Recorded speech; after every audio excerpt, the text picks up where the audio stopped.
Good day. I'm Lisa Rowe, and this is your JIS News for Wednesday, November 29, 2023.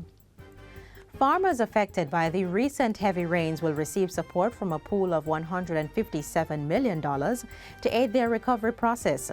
Minister of Agriculture Floyd Green announced the allocation during a National Eat Jamaican Day ceremony in Portland recently. He says preliminary figures show that the sector suffered approximately $274 million in damage.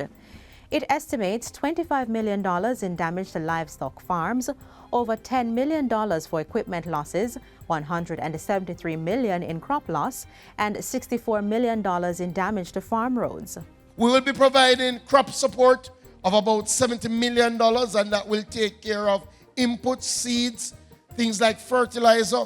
We'll be providing equipment support of about $8 million, livestock support of about $15 million, and we will be looking to rehabilitate our farm roads to the tune of $64 million. In addition, Minister Green says that over the next few weeks, 24,000 bags of fertilizer from the Kingdom of Morocco will be distributed to farmers. The National Fisheries Authority, NFA, is encouraging fishers across the island to cooperate with its officials as the vessel census continues. The census aims to capture and update data related to the number of fishing vessels currently on the island. Principal Director of the Fisheries Compliance, Licensing and Statistics Division, Dr. Zara Oliphant, says information from the vessel census will help with the planning interventions for fishers. We want to have an accurate count of how many vessels are operating in our space so that we can know how to target our interventions, so that we can know the kind of management that's needed. In addition, Dr. Oliphant says the census will document vessels that are not in service, many of which are cluttering fishing beaches, breeding mosquitoes, and attracting garbage. This will help to inform the kind of cleanup activity that is needed. Information on boats that need to be registered with the authority will also be captured. Owners of fishing vessels should be licensed by the NFA. If you go on any fishing beach, you will find a lot of brightly colored, beautifully painted canoes lining the beaches. Some of these canoes, you would notice, are without a number, which is the first flag to say that's non-compliance, because once you have been issued a vessel license, you also have a vessel registration mark that must be placed on your vessel, right? And so a vessel that is fishing and is not marked is a vessel that is not compliant. The vessel census began in September and is expected to conclude in December. Dr. Oliphant says so far, the team has counted more than 3,600 vessels from 110 fishing beaches. The target is to cover the more than 180 fishing beaches on the island. A Jamaica psilocybin industry working group has been established to encourage the standardization and growth of this new industry in the country. The industry involves the use of psilocybin products derived from magic mushrooms that grow freely in Jamaica and are used for health purposes. The working group was commissioned by the Ministry of Industry, Investment and Commerce through the Bureau of Standards Jamaica, BSJ. The ministry says the working group will study and agree on the broad parameters and guidelines necessary for industry standards. This will include looking at production and distribution arrangements and recommending suitable methods to facilitate and encourage the standardization of practices.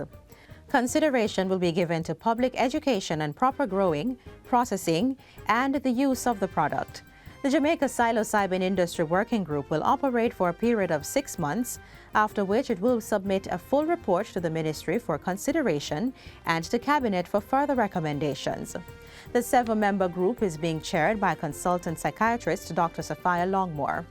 The others include Jordan James, Justin Townsend, Jason Williams, Professor Jean-Pierre Louboutin, Professor Rupika Delgado, and Dr. Velton Gooden. Minister of Culture, Gender and Entertainment, Olivia Grange, is reiterating the government's commitment to strengthening the country's entertainment, culture, and creative industries, ECCIs. She points out that $15.4 billion has been provided in the 2023-2024 budget to support these. Minister Grange was speaking at the British Council's Future of Creativity Symposium on Monday, where she indicated her continued advocacy for more funding of programs and projects. It is within this context, therefore, that I call for harmonization and collaboration on matters dealing with the ECCIs so that we can better manage these limited resources. To date, Minister Grange says $1 billion has been committed to support local film and animation development. A film fund is also being considered as a way of activating the Jamaica United Kingdom co-production agreement. Work is also ongoing for a similar co-production agreement with Canada. So far, 3,113 persons and 251 creative companies have been registered on the National Registry of Entertainment Industry Practitioners since its launch more than 10 years ago. The future of creativity is bright. Together, we should, and we will work to ensure that all the formal economic and other structures prioritizing culture in the building of our knowledge economy, powered by a fully digitally literate populace, girded by advanced education. And finally, the Universal Service Fund continues to expand free Wi-Fi service in communities across the island. Rocky Point and Longville Park in southeast Clarendon are the most recent to be connected. At the recent ceremony, Member of Parliament and Minister of Labour and Social Security Colonel Charles Jr. said the service was critical to connecting businesses and schools to the internet. He said this initiative in the communities was part of the government's plan to facilitate growth and development.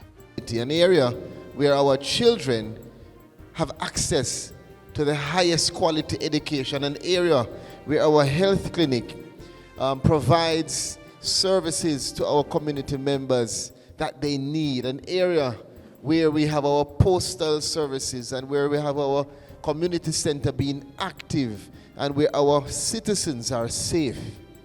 The occasion was also used to present students with tablets. And that's it for JIS News Today. I'm Lisa Rowe. Thanks for watching.